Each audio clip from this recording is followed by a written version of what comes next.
ओम ब्रीं बृहस्पतये नमः। प्रथम गिरा गणपति सुमिरी, गौरीपति अभिराम। पवन तनय रघुवंश मणि, मनमोहन घनश्याम। गुरु बृहस्पति की कथा, जन जन वन दातार। राम लग्न भाषा रचियो, जनमन गण सुखसार। बृहस्पतिवार के व्रत की महिमा। बृहस्पतिवार व्रत करने से मनुष्य की सब मनोकामना पूर्ण होती है। इसके व्रत करने से देव गुरु महाराज बृहस्पति प्रसन्न होकर व्रतकर्ता को विद्या, बुद्धि, धन, धान्य और पुत्र पौत्र आदि से संपन्न कर उसके सब मनोरथों को पूर्ण करते हैं। इसमें कुछ संदेह नहीं है। गुरु बृहस्पति देवताओं के भी देवता और महान शक्तिशाली हैं। जो लोग बृहस्पतिवार का व्रत करते हैं उनका परिवार सर्वदा सुखी रहता है और उनके घर में सर्वदा शांति बनी रहती है। अतएव यह व्रत सब व्रतों में उत्तम और बहुत ही फलदायक है। स्त्री हो या पुरुष, सभी के लिए यह व्रत सुखदायक और हितकारी है, क्योंकि इसके स्वामी देवताओं के गुरु बृहस्पति हैं। जिन लोगों ने बृहस्पतिवार का व्रत किया उनके सब मनोरथ पूर्ण हुए। आइए जानते हैं बृहस्पतिवार व्रत की विधि। जो स्त्री पुरुष बृहस्पतिवार का व्रत करे उन्हें बृहस्पतिवार के दिन सिर नहीं धोना चाहिए, अर्थात सिर में मिट्टी तथा साबुन आदि का न लगाना और न सिर मलना चाहिए।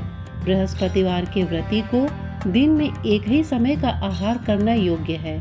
व्रत करने वाले को विष्णु भगवान की पूजा करनी चाहिए तथा जहाँ कहीं भी बृहस्पति जी की मूर्ति स्थापित हो वहाँ जाकर उनकी मूर्ति का पूजन करे, और जहाँ न हो वहाँ इनके नियमानुसार तो सर्वत्र पूजा करने योग्य है। इनके व्रती को भोजन हेतु चने की दाल, चने का हलवा आदि इस प्रकार पीला आहार ग्रहण करना चाहिए। व्रती को चाहिए कि उस दिन नमक का सर्वथा ही परित्याग करे। वह पीले वस्त्र पहने, पीत पुष्प ग्रहण करे, पीला फल लेवे और इस प्रकार पीला चंदन, पीला वस्त्र और पीले फूल से ही उनकी पूजा करे। हाथ में चने की दाल, गुड़ और पीला फूल लेकर बड़े प्रेम से बृहस्पति की इस कथा को पीले वस्त्र में चने की दाल, बतासा और धातुओं में सोना अथवा पीतल लेकर बृहस्पति भगवान को अर्पण कर पूजा करे। उसके पश्चात कथा सुने। यही बृहस्पति भगवान की पूजा की विधि कही गई है। बृहस्पति भगवान की प्रसन्नता के लिए बृहस्पतिवार के दिन व्रत करके श्री विष्णु भगवान की पूजा करें, और यदि ऐसा अवसर उपलब्ध न हो तो केले के वृक्ष में जल डालें। बृहस्पति जी की कथा सुनने और पूजन करने में व्रत करने वाले को मन, वचन और कर्म से सर्वथा ही शुद्ध रहना चाहिए, और जब तक कथा सुने वहां से उठे नहीं और न बोले, अर्थात मौन भाव से सुने। इस प्रकार बृहस्पति जी से उनमें विश्वास और हित कामना की भावना रखे। बृहस्पति देव की प्रसन्नता के लिए व्रती हो अथवा कोई भी दुखी या सुखी मनुष्य पोखराज की अंगूठी धारण करे। इससे बृहस्पति जी उस पर प्रसन्न होते हैं। बृहस्पति जी के लिए पीला ही नैवेद्य अर्पण करना चाहिए।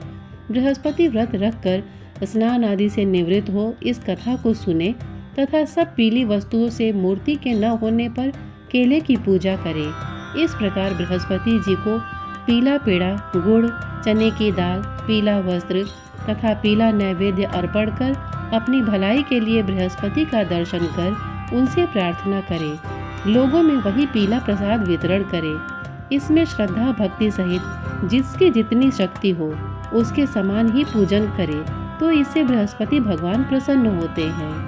बृहस्पतिवार व्रत कथा की पहली कहानी। पूर्व काल में एक बड़ा प्रतापी राजा राज्य करता था, जो बड़ा ही दानी और ब्राह्मण, गुरु, देवता तथा पितरों की पूजा करने वाला था। उसकी साधुता, धार्मिकता समस्त देश में प्रसिद्ध हो गई थी। उसके द्वार से कोई याचक निराश होकर नहीं जाता था और वह नित्य देव मंदिरों में दर्शन करने जाता।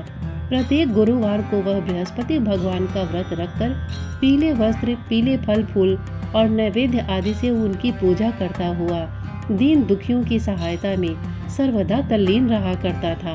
परंतु वह जितना ही धार्मिक था, उसकी रानी उतनी ही अधार्मिक और बुद्धिहीना थी। उसे अपने राजा की यह बातें और धार्मिक दान पुण्य करना अच्छा नहीं लगता था। वह दिन रात अपने ऐश आराम में लगी रहती और मनमाने सब कार्य किया करती थी। दान पुण्य और देव दर्शन तथा दीन दुखियों की सहायता में उसका मन कदापि न लगता तथा वह बड़ी ही कृपण थी। वह धर्म कार्य से राजा को मना करती और कहती कि आप यह सब क्यों करते हैं, किंतु वह धार्मिक राजा नियम पूर्वक अपने सब कार्य किया करता था। इसका यह नतीजा था कि राजा की धर्मशीलता से उस रानी का भी कोई अनिष्ट नहीं होता था और सारी प्रजा सुख से अपने अपने घरों में निवास करती थी। एक दिन राजा जब वन में शिकार को चला गया और रानी अपने दासियों सहित घर पर निवास करती थी, तब संयोगवश उसी दिन वहां एक साधु का वेश धारण किए हुए बृहस्पति जी राजा के द्वार पर भिक्षा मांगने को आ पहुँचे। उन्होंने राजद्वार पर आकर राजा की जय मनाई और भिक्षा की याचना की। राजा तो घर पर था नहीं। रानी ने कहा, हे साधु जाइए, इस समय राजा यहाँ नहीं है जो भिक्षा और दान देते हैं, बिना उनके कौन देगा। साधु महाराज ने कहा, रानी जी आप तो विद्यमान ही हैं, मुझ भिक्षुक को कुछ भिक्षा देने में आप भी समर्थ हैं। रानी ने कहा, महाराज मैं इस तरह के झंझटों में नहीं पड़ना चाहती। इस दान पुण्य से तो मैं बहुत घबरा गई हूँ। व्यर्थ एक पवारा खड़ा रहता है, फिर मुझे गृह के कामों से ही अवकाश नहीं मिलता। यह सब काम राजा साहब ही करते हैं, उन्हीं के लिए योग्य है। परंतु मैं समझती हूँ कि इस धनी रहने से तो निर्धन रहना ही अच्छा है, क्योंकि यह सब बहुत सा बखेड़ा तो नहीं करना होगा। क्या आप कोई ऐसा उपाय जानते हैं जिससे यह धन न रहे और मुझे शांति और चैन मिले? यदि आप जानते हो तो बतलावे। बृहस्पति भगवान ही तो वहाँ साधु बनकर आए थे। उन्होंने कहा, यह तुम क्या कह रही हो? भला संसार में ऐसा भी कोई होगा जिसे संतति और धन न प्यारा हो? भला इससे भी कोई दुखी होता है? हे देवी, इन दो बातों की तो सभी को चाह रहती है, चाहे कोई धर्मात्मा हो या अधर्मी, सभी धन की इच्छा करते हैं। इस धन की महिमा को तो मैं क्या कहूँ। ऋषि, धर्मात्मा और अधार्मिक सभी को धन की सब प्रकार से आवश्यकता पड़ती है। यदि तुमको भगवान ने धन अधिक दिया है तो उसका सदुपयोग करो। महात्मा कबीर ने कहा है, भूखे को भोजन, नंगे को चीर और प्यासे को नीर, इतना बांटे सत्य कबीर। तुम्हारे पास धन है तो भूखे मनुष्यों को भोजन कराओ, पौसरे बैठाओ, जिनके वस्त्र न हो उन्हें वस्त्र दो। इस प्रकार अन्न, वस्त्र और जल का दान करो। धर्मशाला बनवाओ, ताल तलैया, कुआं और बाग बगीचे बनवाओ। आम, आंवला आदि के वृक्षों को लगवाओ और यज्ञ करो। साधु ब्राह्मणों को भोजन खिलाओ। जिनके पास धन नहीं हो उनकी सहायता करो। उनकी कुंवारी कन्याओं का विवाह कराओ।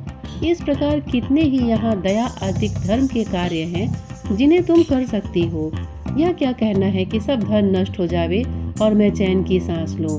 मैं तो सर्वप्रथम आपको यही कहूँगा कि आप इस प्रकार के कर्मों से अपने कुल और नाम को उज्जवल कर लो, इस मनुष्य जन्म को सार्थक कर लो।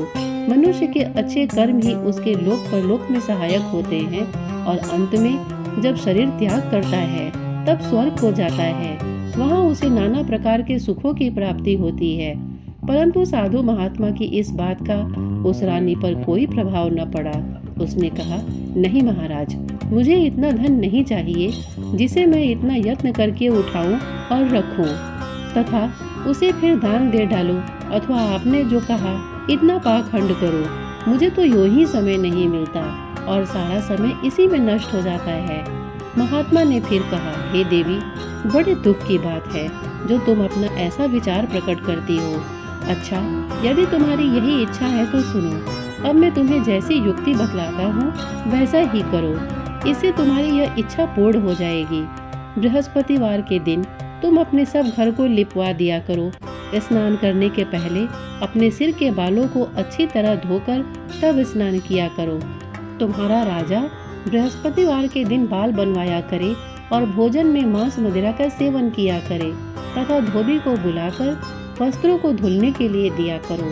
7 बृहस्पतिवार को यदि तुम ऐसा कर सकोगी तो तुम्हारा यह धन नष्ट हो जाएगा, इसमें कुछ संशय नहीं है। यह कहकर वह महात्मा तो चले गए और रानी ने उस बात को अपने मन में रख लिया। उसने बृहस्पतिवार के दिन वैसा ही किया। फिर तो बृहस्पति देव उस पर कुपित हो गए और 3 बृहस्पतिवार पूरा होते होते उसका राजपाट आदि सब नष्ट हो गया। यहाँ तक कि रानी के घर में खाने तक का ठिकाना न रह गया। उसके सुख चैन के दिन दूर हो गए। दोनों समय की कौन कहे, एक समय के खाने के लाले पड़ गए। तब राजा ने व्याकुल होकर रानी से कहा कि हे रानी जी, आप तो यहाँ रहिए, परंतु अब मुझसे यहाँ नहीं रहा जाएगा, क्योंकि यहाँ तो मुझको सब लोग जानते हैं, जिससे कोई उपाय से या कोई काम धंधा करके भी अपनी जीविका नहीं चला सकता। इसलिए किसी दूसरे देश में जाऊंगा, जहाँ मैं खाने पीने का कोई धंधा नौकरी करके अपने दिन व्यतीत करूंगा। कहा भी है, देश चोरी परदेश भिक्षा। शास्त्र में कहा है कि दूर चले जाने पर मनुष्य का दुर्दिन दूर हो जाता है। यह कहकर राजा ने घर छोड़ दिया और दूर परदेश में चले गए। परंतु वहाँ से भी कुछ अच्छी बुद्धि न प्राप्त हुई तो वन में जाकर वह लकड़ियाँ काटकर शहर में लाकर बेचते और उससे जो कुछ मिल जाता उसी को ले वह किसी तरह अपना पेट पालन कर लेते। इधर रानी भी अपने घर पड़े पड़े उपवास करती, कपड़े लत्ते से फटे हाल पड़ी रहती। किसी दिन इधर उधर से कुछ पा जाती तो खा लेती, और नहीं तो केवल पानी पीकर सो रहती और मारे भूख के करवट बदल बदल कर रात काट लेती। इस प्रकार उसकी यह दशा हो गई कि कई दिन तक उसे खाने को कुछ नहीं मिला और मारे भूख के दम घुटने लगा। तब उसने अपनी एक दासी को बुलाकर कहा, तुम हमारी पुरानी दासी हो, इस समय तुम हमारी इतनी सहायता करो कि हमारी बहन के यहाँ जाकर उससे हमारा दुख कहकर हमारे लिए सहायता में कुछ अन्न मांग लाओ। हमारी बहन नेक और धनवान है, वह अवश्य ही हमारी सहायता करेगी। यदि वह कुछ सहायता कर देती तो हमारे कुछ दिन खाने को हो जाता, और नहीं तो 10-5 सेर बेझड़ ही मांग लाना। दासी उसकी बहन के घर गई। जिस समय वह दासी उसकी बहन के पास पहुंची, उसी समय वह बृहस्पति का व्रत किए कथा सुनने को बैठी थी। उसने उसी समय कहा कि हे रानी, मैं आपकी बहन के पास से आई हूँ। आपकी बहन इस समय बड़े कष्ट में है, आप उनकी कुछ सहायता करें, और नहीं तो 10-5 सेर बेझड़ ही उनके लिए दे देवे तो कुछ दिन कट जाएंगे। दासी ने कई बार कहा, परंतु रानी ने ध्यान नहीं दिया और ना कुछ बोली, क्योंकि वह मौन भाव से एकाग्रचित हो बृहस्पति भगवान की कथा सुनने में लीन थी। जब रानी कुछ न बोली तो वह मन में उदास हो अपने घर को लौट उस रानी के पास चली आई जिसने उसे भेजा था, और आकर रानी से कहा कि आपकी बहन तो बड़ी घमंडी है, वह सहायता और बेझड़ क्या देती, उसने तो मुँह से एक बात भी न की। उसे सुन रानी ने कहा, यह उसका दोष नहीं है, यह सब अपने बुरे दिन की बात है। जब बुरे दिन आते हैं तब तृण भी पहाड़ बन जाता है और मित्र भी शत्रु हो जाते हैं, तथा कोई भी उस दुखी का साथ नहीं देता। इधर तो यह बात हुई। उधर जब वह रानी बृहस्पति जी की कथा सुनकर उठी तो उसे ख्याल हुआ कि मेरी बहन की दासी आई थी और व्रत की कथा सुनने में मैंने उसे कुछ बात भी नहीं की। इस बात को विचार कर वह किंचित शांत रही और जानकर भाव भक्ति से पूर्ण सप्रेम विष्णु का पूजन किया। उसने भगवान की पूजा की। विसर्जन कर वह सीधे अपनी बहन के घर गई और कहा कि हे बहन, तुम्हारी दासी मेरे पास गई थी, परंतु मैं बृहस्पतिवार का व्रत किए बैठी थी और मौन भाव से कथा सुन रही थी। उस कथा में जब तक कथा पूरी न हो जाए बोला नहीं जाता और न वहाँ से उठा ही जाता है। इस कारण वह लौट आई और कहा, बहन, उसे आपने मेरे पास किस लिए भेजा था? रानी बोली, बहन, मेरे पास अन्न नहीं था।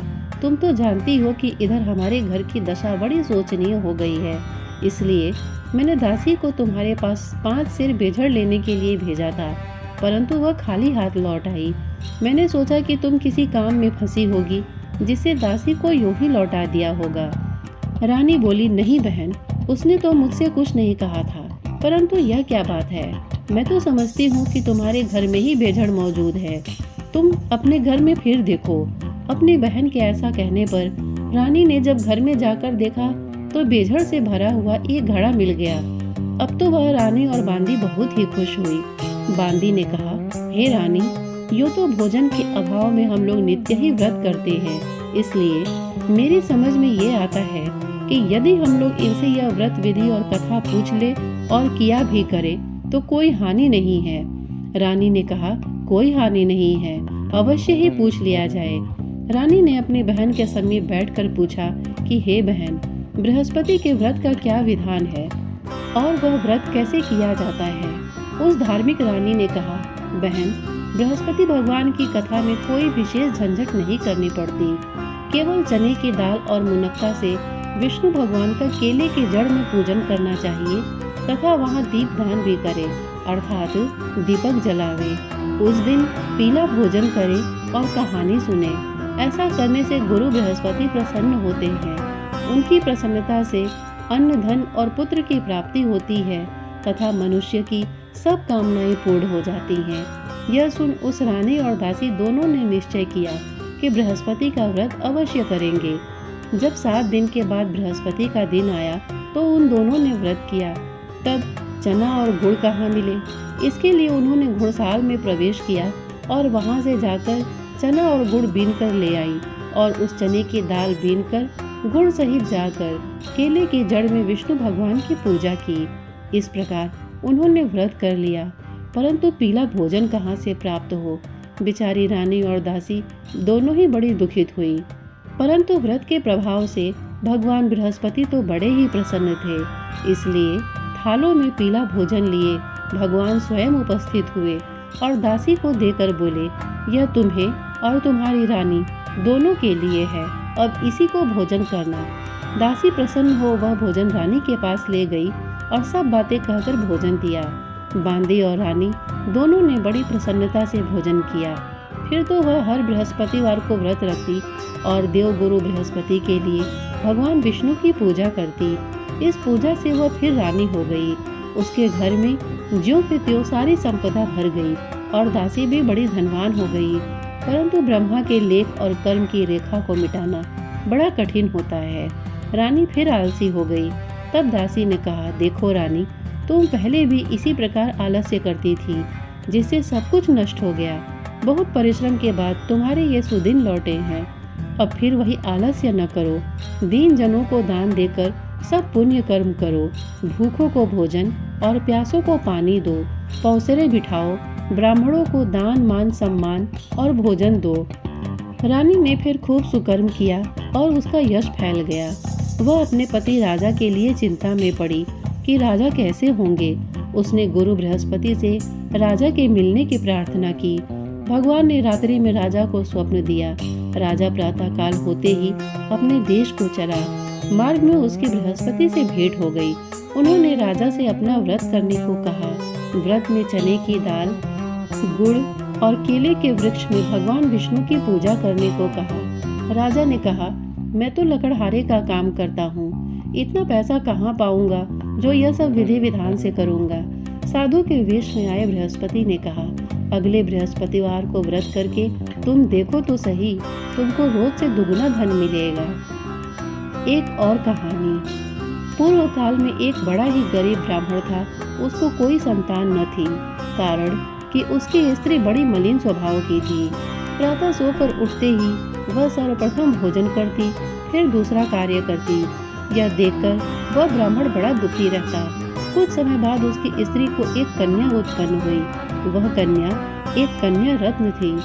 वह कन्या ज्यों-ज्यों बड़ी हुई, उसका स्वभाव निखरता गया।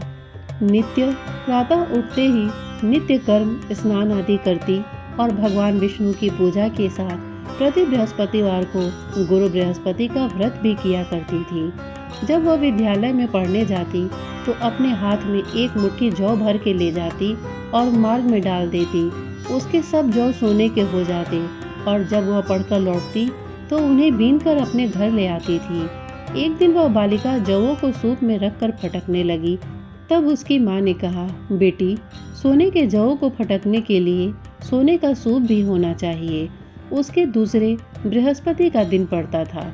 उसने नित्य की भांति गुरु बृहस्पति का व्रत किया और एक मुट्ठी जौ ले जाकर मार्ग में छींट दिया तथा कहा कि हे गुरु, यदि मैं सच्चे मन से आपका व्रत करती हूँ तो उसके प्रताप से आप एक सोने का सूप भी दे दीजिए। जब वह कन्या पाठशाला से लौटकर जौ बिटोरने लगी तो गुरु बृहस्पति की कृपा से उस दिन उसे सोने का सूप भी मिल गया।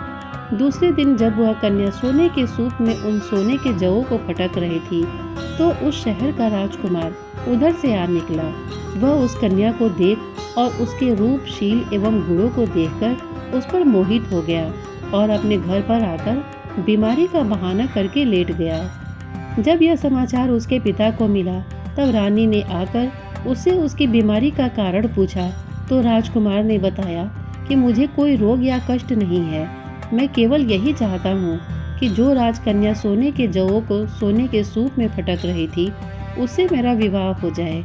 राजा ने राजकुमार को समझा बुझाकर शांत किया और कहा कि मैं पता लगाकर उसी कन्या से तुम्हारा विवाह कर दूंगा। राजकुमार ने कन्या के घर का पता बतलाया। राजा का मंत्री उस ब्राह्मण के पास गया और सब समाचार कहा। ब्राह्मण ने सविधि अपनी कन्या राजकुमार को दे दी। कन्या के जाते ही ब्राह्मण पूर्ववत दरिद्र हो गया। अन्न वस्त्र से दुखी उसका एक एक दिन मुश्किल से व्यतीत होने लगा। एक दिन वह दुखी पिता अपनी कन्या से भेंट करने को गया। कन्या पिता की दीनता देखकर बोली कि पिताजी, आप मेरी माताजी को यहाँ लिवा लाइए, मैं उनको वह युक्ति बतलाऊंगी जिससे आपकी गरीबी सर्वदा के लिए दूर हो जाएगी। ब्राह्मण घर गया और अपनी पत्नी को कन्या के घर लिवा आया। कन्या ने अपनी माता को समझाते हुए कहा कि माताजी, आप नित्य प्रातः उठकर नित्य क्रिया से निवृत्त होकर स्नान आदि करके भगवान विष्णु की पूजा किया करें तो आपके घर की सारी दरिद्रता दूर हो जाएगी।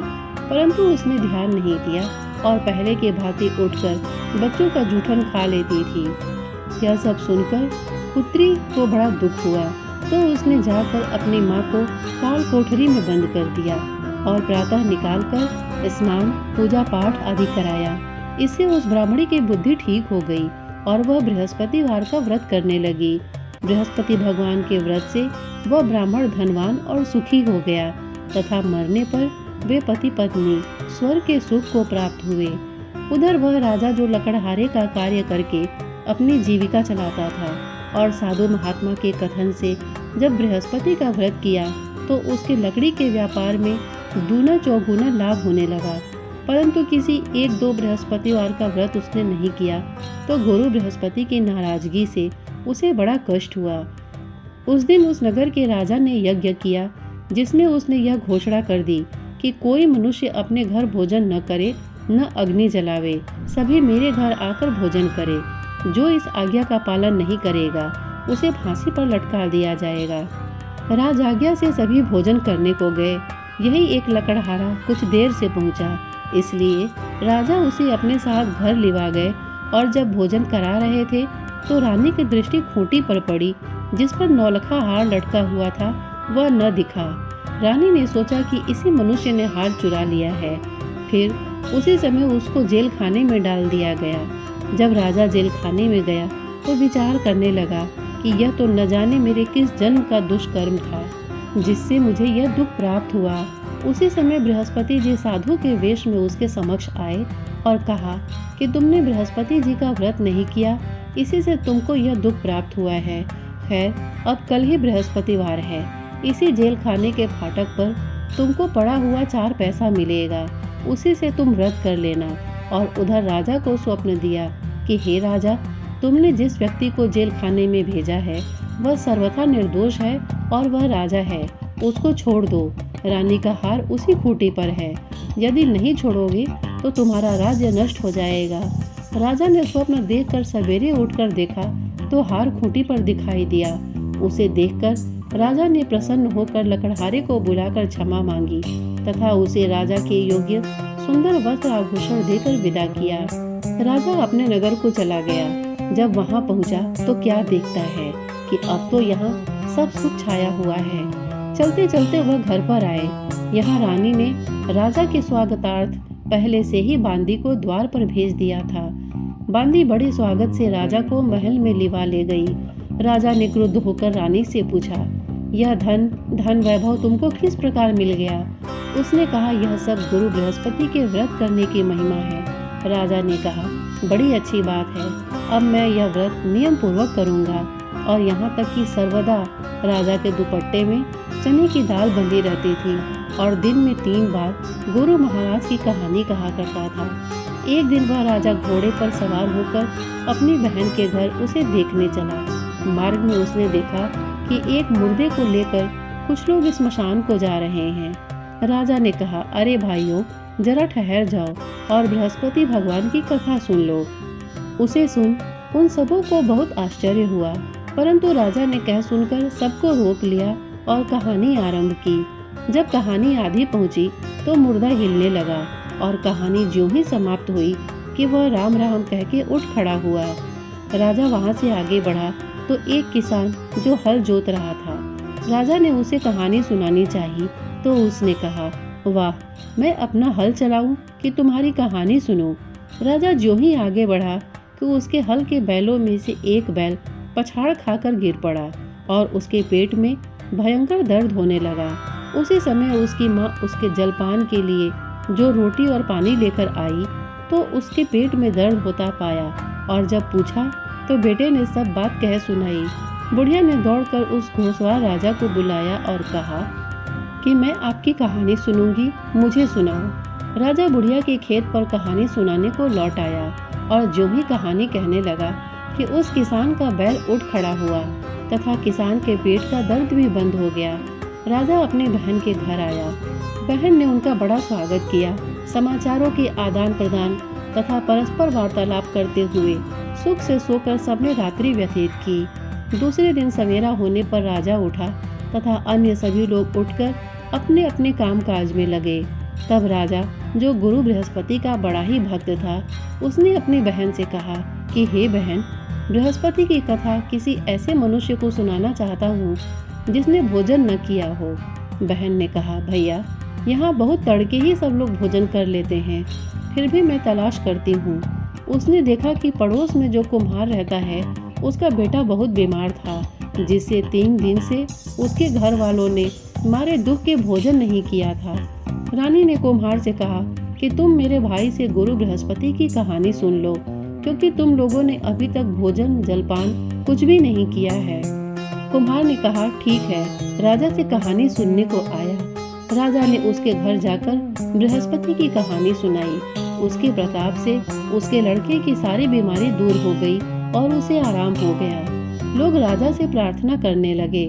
दूसरे दिन जब राजा अपने घर को चलना चाहा तो उसने बहन से भी चलने को कहा। बहन ने अपनी सास से जो ही आज्ञा मांगी तो उसने कहा, अच्छा तू जा, परंतु अपने बच्चे को न ले जाना, क्योंकि तेरा भाई संतान रहित है।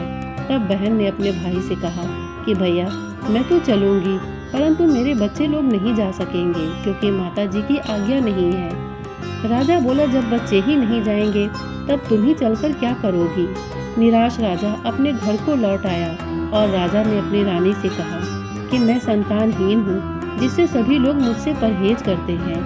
रानी ने कहा, घबराइए नहीं, बृहस्पति भगवान की कृपा से हमें भी संतान की प्राप्ति होगी। फिर तो उसी रात्रि में राजा को संतान प्राप्त होने के लिए स्वप्न हुआ।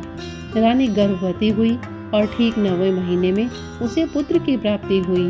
रानी की बहन भी आ गई और वे सब लोग जो उनके संतानहीन होने से घृणा करते थे, वे लज्जित हुए और घर आकर खान पान में सम्मिलित हो राजा रानी को बधाई देने लगे। इस प्रकार बृहस्पतिवार का व्रत करने से गुरु बृहस्पति मनुष्य की सब कामनाएं पूर्ण कर देते हैं। बोलो बृहस्पति भगवान की जय। हिंदू धर्म में बृहस्पति देव को सभी देवताओं का गुरु माना जाता है।